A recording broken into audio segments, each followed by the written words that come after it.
La senatrice Sonia Fregolent liquida la vicenda con un "non ho nulla da dire", ma il caso del bonus comunale per il sostegno al pagamento dei centri estivi di cui la senatrice leghista ha beneficiato quest'estate è destinato a diventare la nuova patata bollente per il Carroccio, dopo il caso dei 3 consiglieri leghisti Barbisan, Forcolin e Montagnoli che richiesero attraverso il commercialista e ottennero il bonus di 600 euro del governo. Il caso Fregolent ha scosso anche la comunità di Sernaglia che la senatrice ha guidato come sindaco. Forse quei soldi dovevano essere stati qualcun altro che forse ne ha più bisogno, anche se la cosa, come dice lei, è legale, insomma.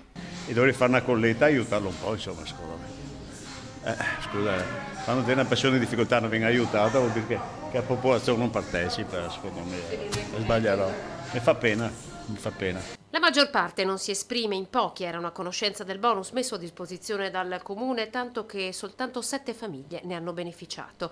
E benché la cifra ottenuta non sia alta, 240 euro appena, nel gesto passibile di denuncia alcuna perché il bonus era destinato a tutti senza distinzione di ISEE, in casa Lega c'è un po' di imbarazzo. Il commissario Boff ritiene doveroso confrontarsi con i vertici regionali. Ovviamente parliamo di una persona che non ha commesso nessun reato, stiamo parlando di un bando, poi su ragionamenti di opportunità appunto adesso sentirò anche appunto i vertici di partito, cercherò di confrontarmi anche con Sonia per capire, cioè è una collega che ci conosciamo da tanti anni, dell'esperienza amministrativa da sindaci e quindi voglio anche capire bene la natura dei fatti. Obiettivo dice fare chiarezza, gesto inopportuno ma va verificato. Richiesta legittima invece per Mirko Villanova, sindaco di Sernaglia. Sul fatto di opportuno o meno credo che ognuno agisce secondo insomma, la propria coscienza e null'altro, quindi se si sentiva di partecipare lo ha fatto e ripeto in modo legittimo.